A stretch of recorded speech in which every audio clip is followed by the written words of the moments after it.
Hi, everybody. Good evening. Welcome to tonight's edition of That's Novel. I'm Stephanie with Stephanie's Book Reports. And tonight I have author Lola Kyle with me this evening. So I am popping her cherry tonight. Woohoo! we were talking before the show was live about how she's never done this kind of thing before. So we're popping cherries. And we're all about popping cherries. Yes. It won't be painful and there'll be no bleeding in the process. We're all good. I'm down for no pain, I'm definitely down for no pain. There we go.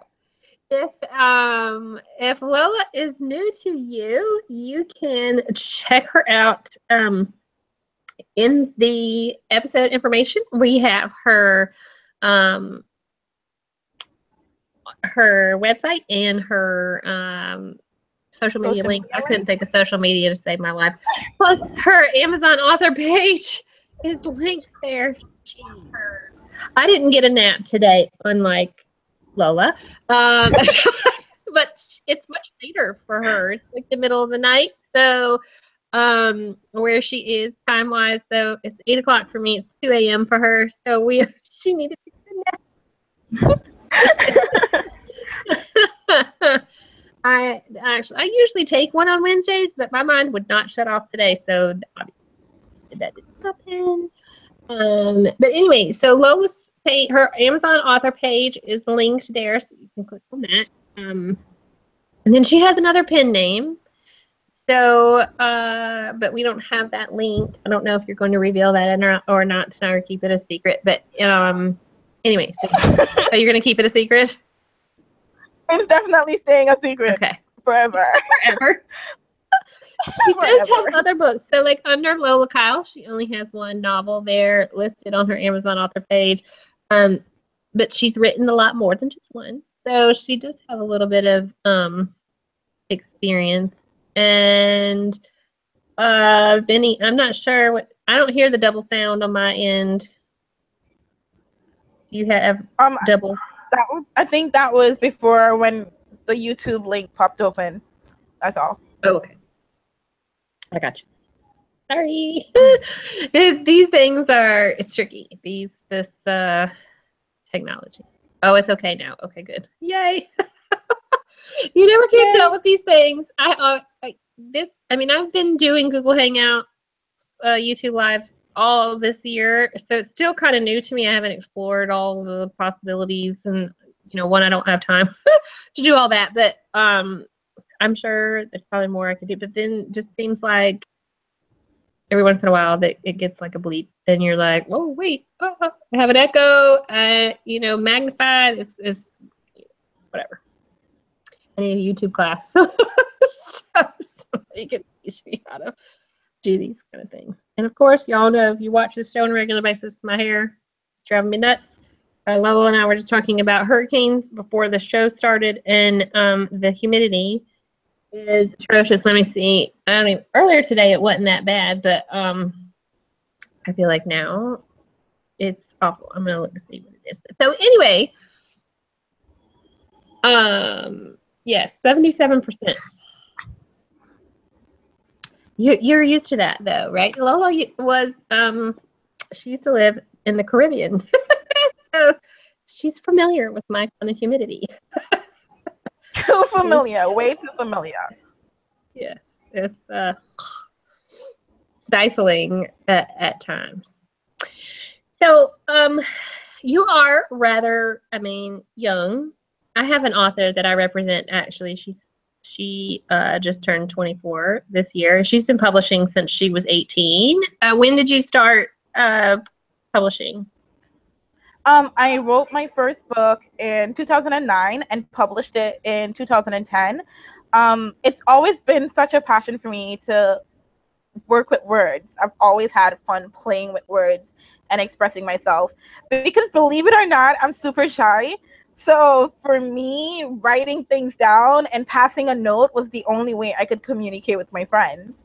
And it's just been something that helps me express all the angst I have on the inside, because on the outside it's just keep it together, smile and wave, boys, smile and wave. So books were always an outlet for me, whether it was reading or writing them. And you self-published the first time. The first time, no, I did not self-publish. I am represented by an agency. Those books all go through my publisher, and I don't really like it that much. So I said, hey, why not self-publish? Self-publishing became a thing for me when I found out about the indie world in actually last year. I found out about the indie world, and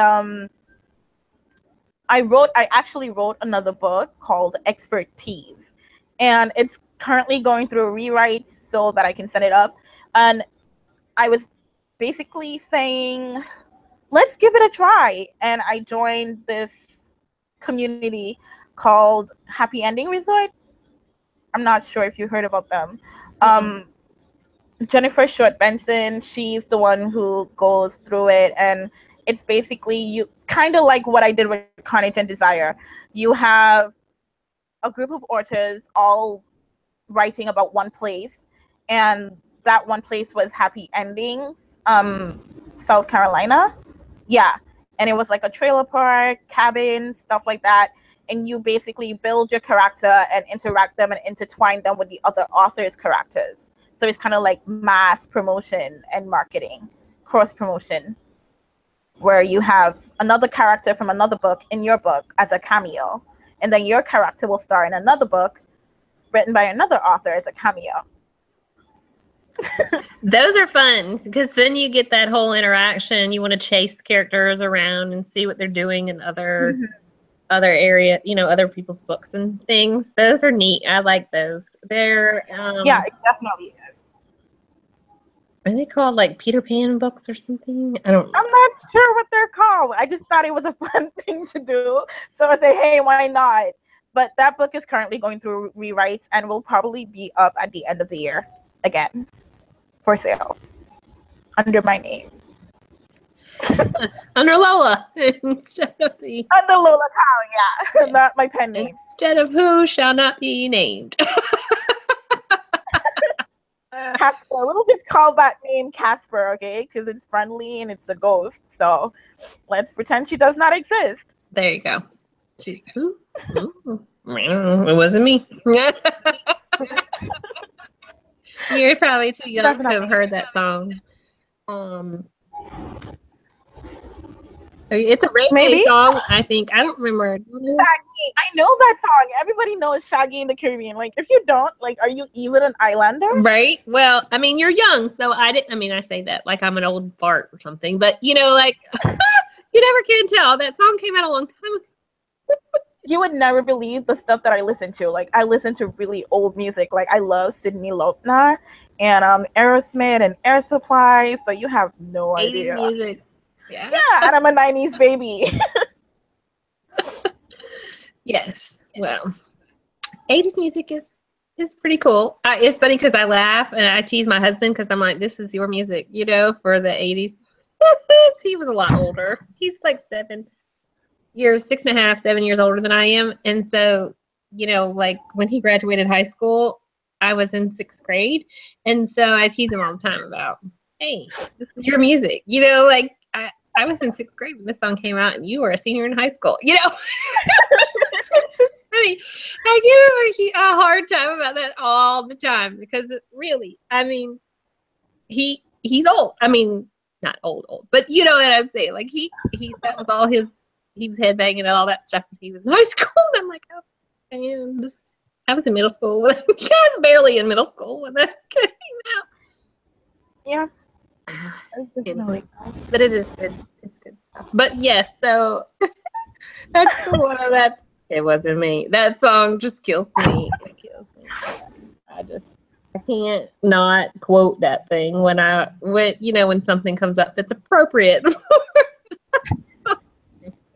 I mean, it fit. It definitely fits. It wasn't me. Like, I usually do that when people are like, did you write this book? Nope, it wasn't me.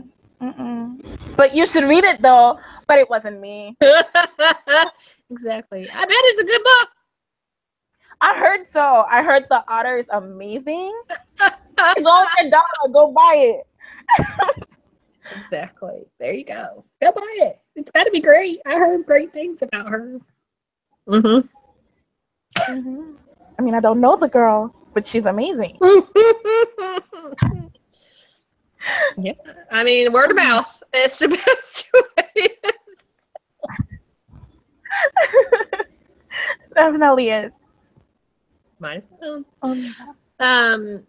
So do you like writing romance? Do you feel like you would dabble in other genres later on, or is this where you're I don't think I write just romance because my beta readers and my alpha reader, like, they have advanced copies of my upcoming books and they call me the anti-Cupid. So I don't think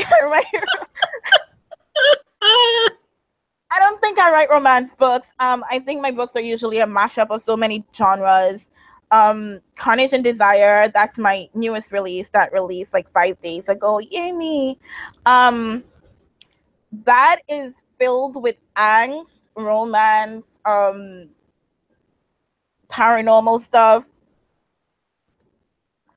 mystery. So I don't think it's just romance. I wouldn't call myself a romance writer. Yes, I want to write those sappy love stories because, I mean, until recently, until I met my partner, my significant other, until I met him, I did not believe in love at first sight. That insta love that we always read about and gush over. I didn't even think it was possible to have like a situation like that until I met him. And then when I did, it was just like, wow, maybe I could write a romance after all. I'll write a story. I get it. Yeah, I totally get it now. I totally do. But I wouldn't say that I write romance. I have to make them work for it because nothing is ever easy, and I like to have that relatability. Is that a word? Yes. Mm-hmm. I like my readers. I want my readers to be able to relate to my characters and say, "Oh my God, I went through this," and want to know how she deals with it, and want to know how she coped with a broken heart or betrayal, or the lust that she feels. I want them to be able to think. I want think that this is gonna happen, and then be like, "Oh crap, she just blew my mind because it didn't happen the way that I thought it was gonna." It makes Whoops, that's what you get for thinking. exactly. Like, don't count your chickens before they hatch. Mm-hmm. So you're more of a little R than a big R, which there's nothing wrong with that whatsoever. I mean, I will read big R stories, when it's focused, the entire story is focused around the romance. But I'm a paranormal reader. It's my favorite, but I will read, I love suspense. I read a lot of BDSM novels. I read a lot of erotic romance, but paranormal, urban fantasy, suspense are probably my favorites Mm-hmm. to read. And all right, I'm gonna take this down and redo. But I huff. This drives me crazy. Anyway, it's I will read some stories that it's a big R, but I prefer the little R myself because I want to sleuth the story and see what's what can I figure it out? How long does it take me? If I figured out the first, before I finish the first chapter in the first 2 or 3 pages, then I'm like, I may not finish the book because I've already figured out the story, like, why even bother? I already know it. I can move on to something else. And I think that's why I write the way that I do. I hate having predictable books. I hate wanting to read something and then you start reading it and you're like, hey, I know what's going to happen next. She's going to meet him.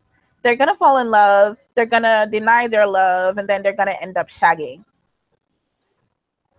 Pretty much all Insta romance books out there.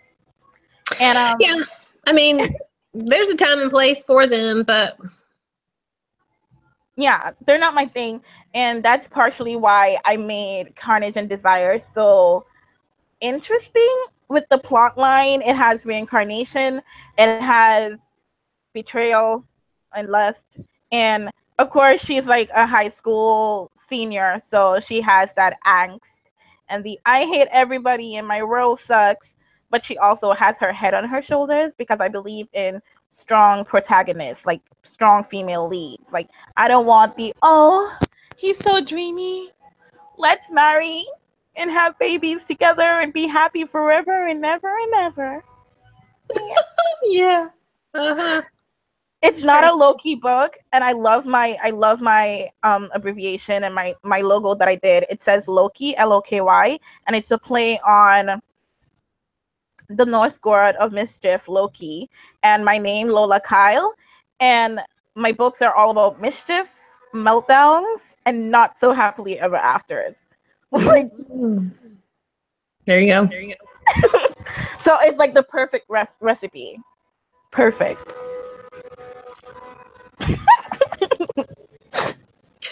Exactly. This is when you need like those little devil horns on the top of your head. You're like, ha ha ha. You hard. Like the halo is crooked, but the horns are holding it up so it doesn't fall off completely, you know? Exactly. It's like, Let's just fix that real quick. it wouldn't be.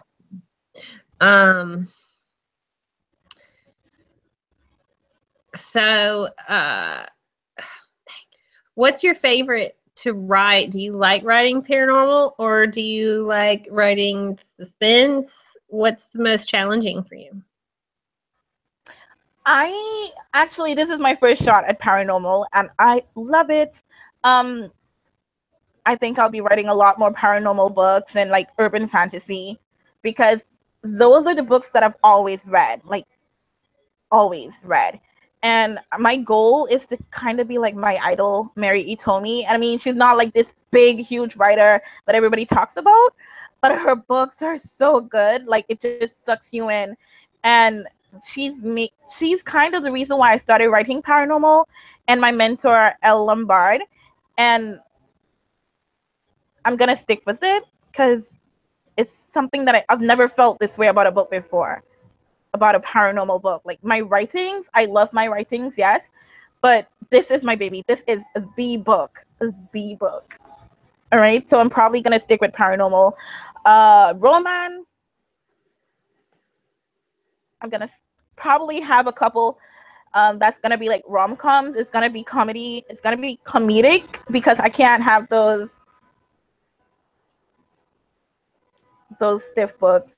I just can't. I can't. I can't. So if I write romance, it's gonna mostly be rom-coms. Like, I have one coming out soon called What the Cuck. I have one that's coming out called What the Cuck. I have my story that I'm writing about my significant other and I. That is probably gonna be sappy, but it's also gonna be stupid, crazy, funny. And I'm gonna be writing more paranormal. I have a series coming out called Hex High, and another series that I'm writing based on a college girl who finds out that she's a badass. There you go. Is she going to be meek and mild to begin with, and then she's going to figure out that she's No, she's gonna be bold and brazen and brassy. Everything that I wasn't, she's gonna be. All right, because I was the shy little college girl. You know, I was always in the library, and she's gonna be out there partying, and it just so happens that one night shit happens, and she finds out that she's a badass. Hey, might as well kick some butt while you're in college. exactly. Those are the fun times anyway. I mean, everybody always says, oh, high school was the best. College was more fun than high school. Definitely more fun. Definitely more fun. No parents. Some rules that would be broken anyway. And bad stuff. Bad, good stuff. Right. I mean, it's where you really learn how to be an adult because your parents aren't around and you don't have chaperones, you really have to get with the program or the program's going to get you. Definitely. I think it took me my sophomore year to get with the program. Yes, you had the party freshman, and then Yeah. so, Freshman year, I was a good girl. Definitely good girl. You know, I was getting straight A's. I was in all my classes, never late. Sophomore year, I was like, it's Monday already. I'm sleeping in. Yeah, it didn't take me long to my first class.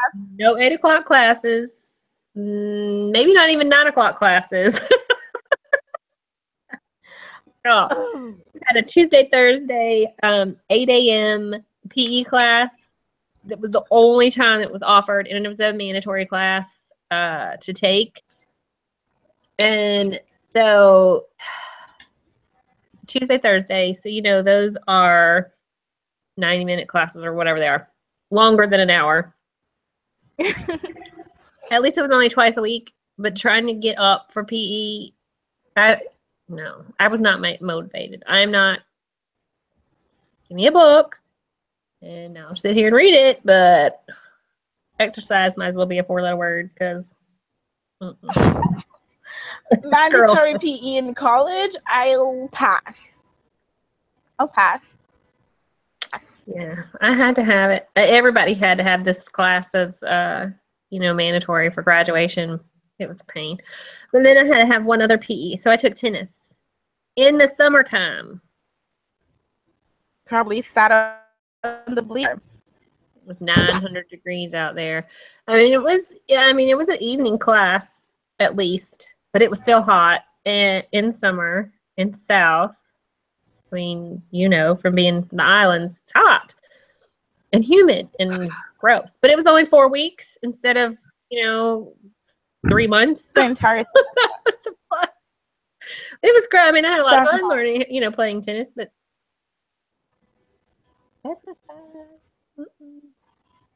no. And I read all these books, and people will say the same things I do, in their stories. They're like, the chick's like, I ain't exercising.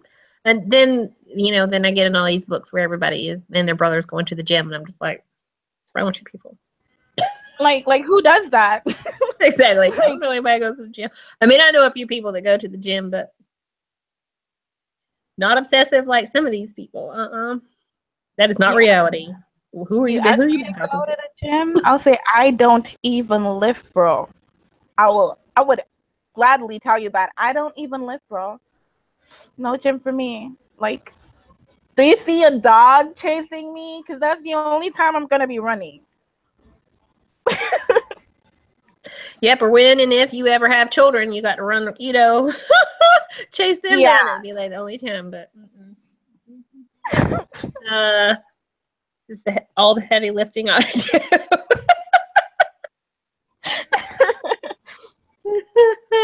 Yeah. Really. But I mean, my child weighs more than my Kindle does. But still, like, just give me a book. I'll be fine. Not very good for my cardiovascular, though. My heart needs to have some exercise. I'll just go up and down the stairs a few times. Yeah, right. Hey, right there, that's a workout, dude. You did cardio. Mm-hmm. Run up and down the stairs a few times. My kids will be like, "What is wrong with you?" I'm getting some exercise. Yeah, no. My husband was like, when you go to when the kids go to school, are you gonna join the gym and go with me? I'm like, heck no. What's wrong with you? How long you been knowing me? No. Like, do I get a candy bar when I'm done? A candy bar? I can go get a double cheeseburger somewhere. Yeah, some chicken nuggets. Mm-hmm. Oh my. So I'm super thankful that you had me on your show. As I said, I've never done this before, and I'm super nervous. And I'm like, why are you nervous? Look, she's doing all the work. I'm doing all the work here. No, I'm just kidding. No, it's like, I tell everybody, but I mean, we didn't have this conversation beforehand. I really, it's just like having a conversation about books and life and whatever. I don't do the whole formal interview thing because I think it's stuffy and boring. And who wants to watch that anyway? I mean, if they want to watch that crap, they can watch the news, for goodness sakes. No. Definitely. That's just not me. I'm not, I mean, even when I do like public speaking and stuff, I don't write a speech beforehand. I don't know what I'm talking about. I mean, I know what I'm talking about, but I don't have a set speech before I get up there. It comes, whatever comes up, pretty much comes out as I'm delivering the thing. So yeah, that's pretty much what my shows are about too. And it drives some people crazy because they're like, I need some direction. You know, you got to give me an outline before I get on here. And I'm like, no. I was worried about that. I'm like, what if she asks you something that you can't answer because you didn't think about it beforehand? I'm like, crap, I'll just wing it. Let's wing it. It's the best you can do. Or you could just say, I can't answer that. Okay, that's fine. We'll just move on. No comment. I plead the fifth, you know? I don't know if you right. I don't know if you can see the comments on your phone because you were going to look early, but the Polar Knight commented and said, if we had forced PE with my physics pals, there'd be a lot of asthma attacks. Yeah. I can't see the live chat for some reason on my phone, which is crappy. Do you see? Oh, wow.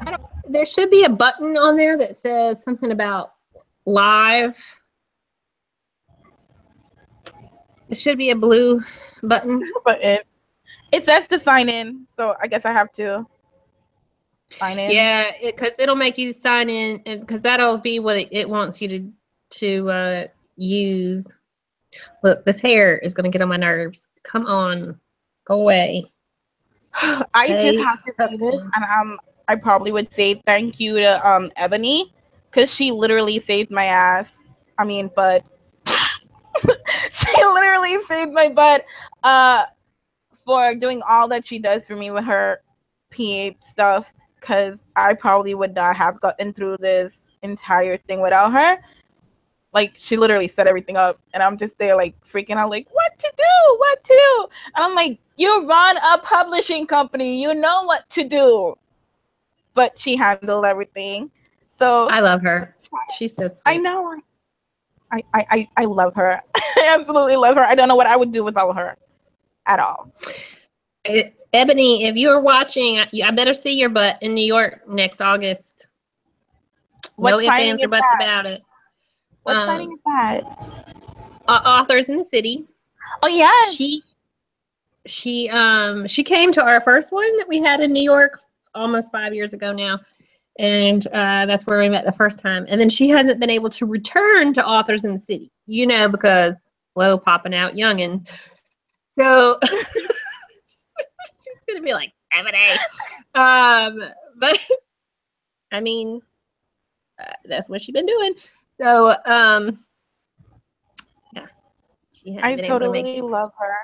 She's been a lifesaver to me, literally, because with everything that's been going on,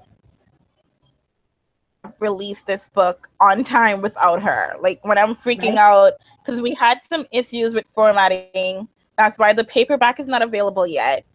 We had some issues, and the day before, I'm like, it's not going to go live on time. And I'm crying. And she's like, calm down. It'll be fine. You need to chill. It'll be fine. It'll be fine. But I think because this was my actual first public book that I'm proud of and I super love it, it's why I'm going so hard. I'm going all out. And I'm making you pop my cherry. I'm no longer a live version. I'm no longer one. Thank you. But I really do love this book, and it's only 99 cents. Shameless plug. It's only 99 cents, and it's free on Kindle Unlimited. There you go. I paid a little Amazon only. Sorry, I keep looking. There's some kind of animal outside my house. I don't know what it is. It's either a screech owl or it's a female raccoon in heat.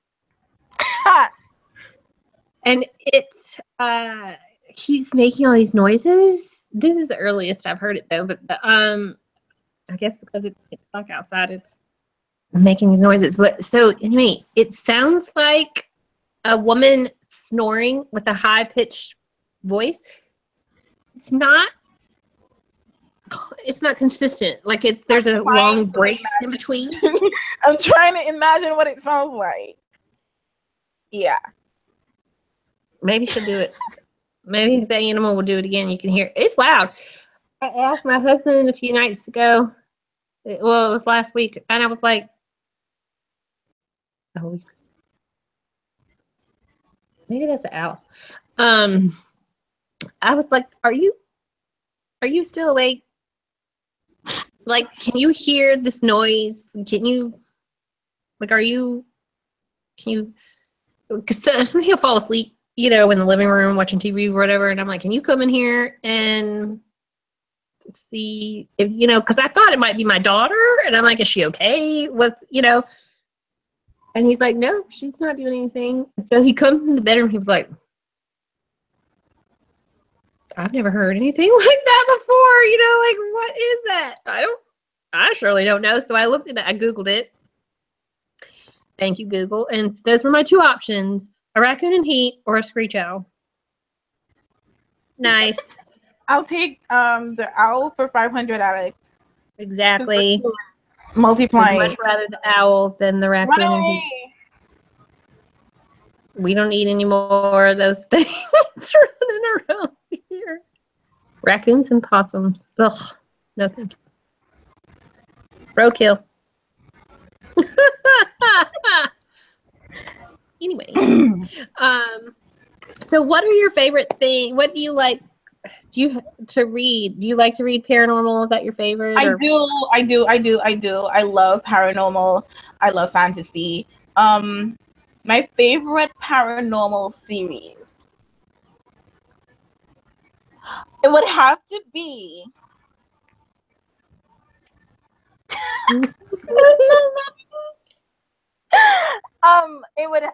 it would definitely go to Stacey Marie Brown, or is that fantasy with her in the Darkness Saga? I think it might be fantasy. So hold on. Paranormal definitely goes to L. Lombard with Evil. He's my book husband. I call dibs, okay, on Ashling. L. Lombard is definitely one of my favorite paranormal authors to read. I can't wait for her newest book to come out.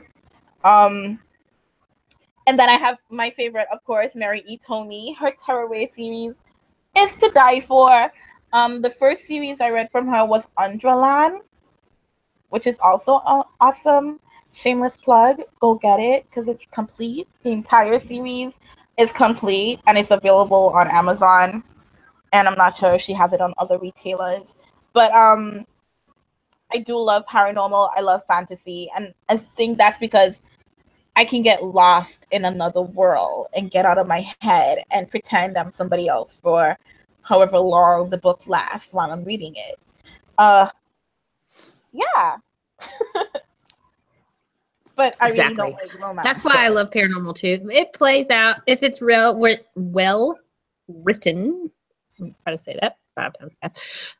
It plays like a movie reel in my head when I'm reading it. And I absolutely love those kind of books because it's just like, oh wow, these are really cool. Do you read a lot of indie authors? Stacey, I don't know about that first series. Her Lightness. The Lightness Saga, I think it's called.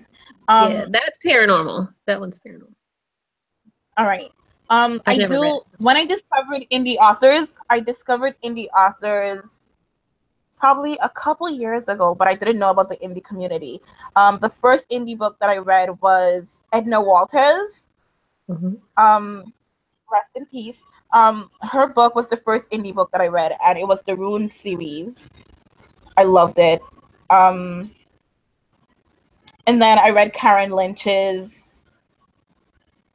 Relentless series. And this is because, you're a college student and you're broke and free books. When it's available, when the books are perma-free, you read them. And I was just bored and I downloaded a whole lot of free books on my Kindle and I discovered indie authors. and I discovered that self-publishing was a thing, and I'm like, oh snap, I should do this, but I didn't until this year. But yeah, that was my first indie author, and I love indies now. I hardly read traditional. The only traditionals I read are Patricia Cornwell, because I love her Kay Scarpetta series. Nora Roberts, because hello in the Garden series, and Stephen King, of course, and Twilight and Harry Potter. So I love indies, so I always support indies. And as being an indie myself, hey, I'm gonna give back to my community as long as they give back to me. And even if they don't give back to me, I'm gonna still give back to them by reading their books. Amazon blocked me from leaving reviews, and I think that's the reason why there are not like hundreds and hundreds of reviews on my page.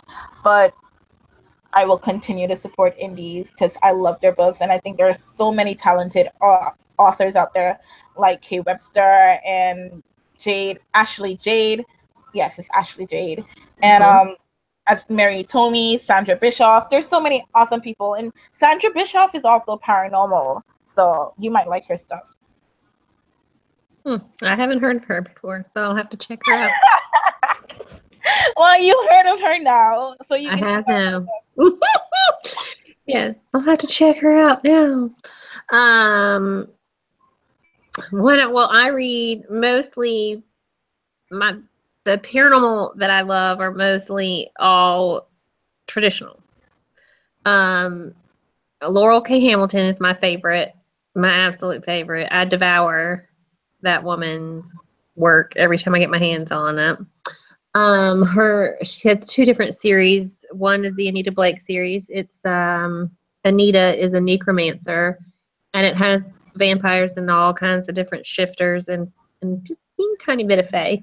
And then she has a fae series, and it's the Mary Gentry series, and it deals with the Seelie and the Unseelie court. And Mary Gentry is a princess of the Unseelie court, and so it like follows her whole journey. It's kind of cool. That sounds pretty cool. It definitely sounds cool. It is really, really neat, and there's a lot of sex in both series. A lot of sex. I mean, a lot of sex. It's crazy. I'm like, do you not get enough? You know, in your everyday life, because there is a lot of sex in here. I mean, maybe she just translates to the other thing. I don't know, but it's like Anita. Well, I won't really spoil it if you've read it, but there's a lot of sex. Anyway, eventually, it doesn't start out like that in the series, but as you go along, and there's 28 books, I think, in the series. Once you get upwards in the 20s, there's a lot of stuff. I think I had, when I was blogging last year, I did a video, rant, rave, whatever you want to call it, a review of, well, an opinion. I called it Quirky Opinions. For me, if I'm reading a book and it has a really good plot, and then you have countless books in that series, and then the plot gets lost because all I see is sex, it bothers me. And it causes me to make videos like that. Like, how can you have something as amazing as a plot line and then you water it down with sex? Like, I get it, sex sells, but too much of a good thing is just that, too much. Yeah, a lot of times with those, I keep flip. You know, I didn't just get back to the dialogue after all that stuff. But Anita does have a lot of, and I love her story. She's a vampire hunter, so I like reading what she's got going on. You know, how she tries to hunt down these rogue vampires that are being bad, or you know, somebody's created all these zombies, and she's got to go put them on a rest. You know, all this, whatever. It's really cool. You know, the plot, but yeah, sex sometimes like really. But the Mary Gentry, you have to, I mean, almost have to expect a lot of sex for her. She is a descendant of 4 fertility goddesses, so she gets an honest. It sounds Like, it's an interesting concept, and I totally get it. But and I think that's why I get the need for, you know, that little angst, or just now, what do you call it, the sexual tension. I get the need for that because in my book it was needed for them to do what they needed to do for book 2. But I have like 2 sex scenes in my book. Well, not even 2, it's just one with a continuation between, but it's so many pages that it's enough for one book. Like, I don't need it in every chapter them having sex like rabbit all the time. Like rabbits. And I just, sex when it's well written, for me, it's okay. But sometimes they just be like, he and sometimes it's just like he put his phallus in her opening and it's slick, and I'm like, okay, she used the word phallus, let's not use that word again. Exactly. It's like the word moist. Yes. One of the girls that blogs with me, she's reviewing this book, or was, I think she DNF'd it. This story that the lady, it releases this week, tomorrow, Friday, I don't know. Anyway, the lady, she used phallus and labia, and you know, I was like, I mean, I get it. You know, sometimes the word phallus is needed, but not when you're writing a sex scene. Moist, it's gross, but sometimes it's needed, you know? Like, that cake was really not dry. Right? How are you going to say the cake was wet? That's gross. The cake was moist. I get that. But for me, if sex is written well, I can enjoy it. I can continue reading the book. But if it's just like, okay, well, that happened. Let's skip the couple of pages. Oh, wait. I think I missed something. Let's go back. Exactly. Let's go back. But the fun part about sometimes with those is catching if they did it right. I've read a traditional book that's a Berkeley, you know, Penguin Random House book, where the author, and I have no idea how this was not caught, beta readers, editors, it made it all the way to print this way. But the author had written a sex scene where the man had bent the lady.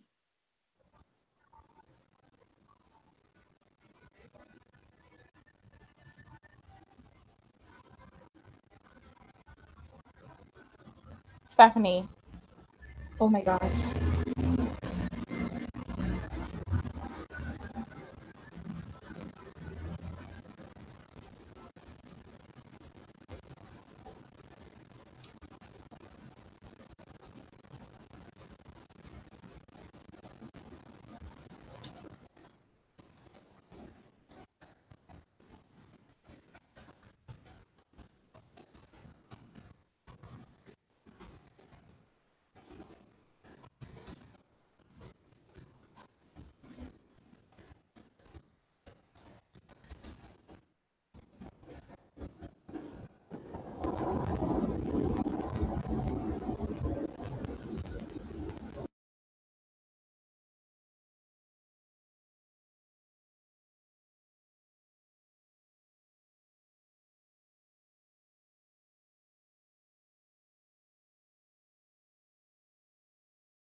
Hi. Did I lose you?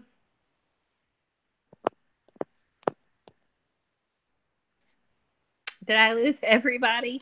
My computer froze. Hey, I'm sorry. My computer completely froze. It didn't want me talking about balls. I don't think it wanted you talking about balls either.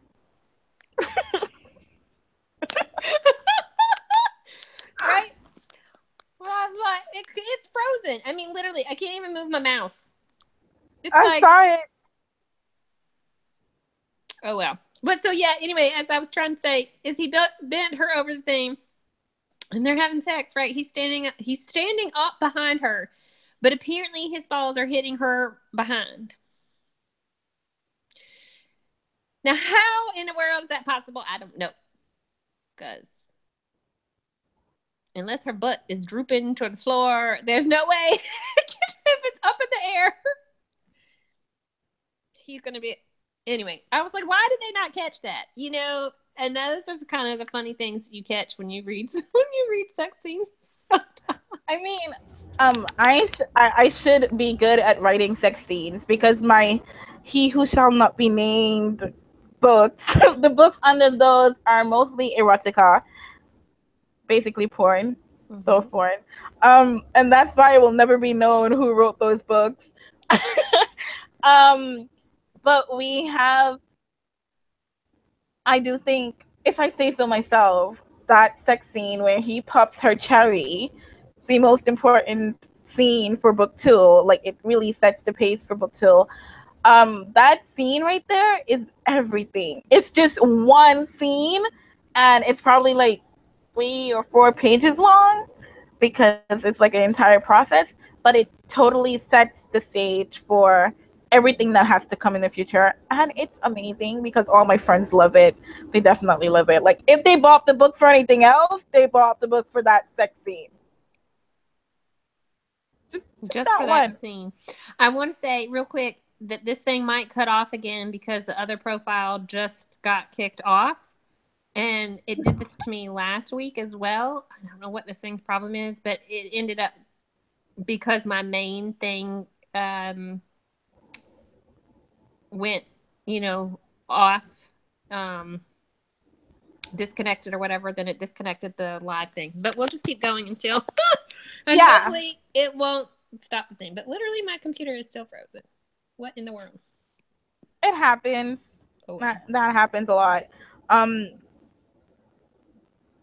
I do have plans to really, if everything goes well, because as I told you before, it's a new thing with my home situation and personal life, and we might get caught up and I might not release any books until January. But well, you do have a lot of stuff going on. Yeah, starting a family is fun. A lot of fun. But I do have plans. She just moved to a whole new country too, so lots of change. But I do definitely want to release at least one more book before the year is up.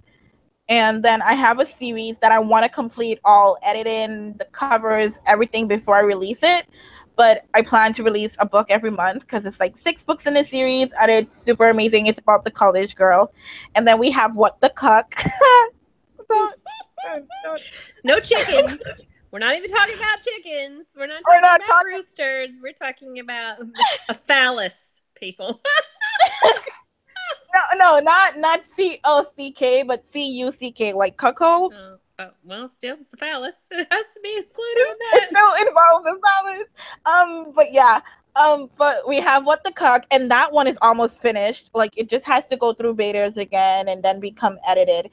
But it's funny. It's super funny, and it's about this guy, and it's actually based on a friend of mine. I'm gonna say that. We call him Tumbleweed. Let's just call him Tumbleweed. He has a pretty active life and he likes to share his stories.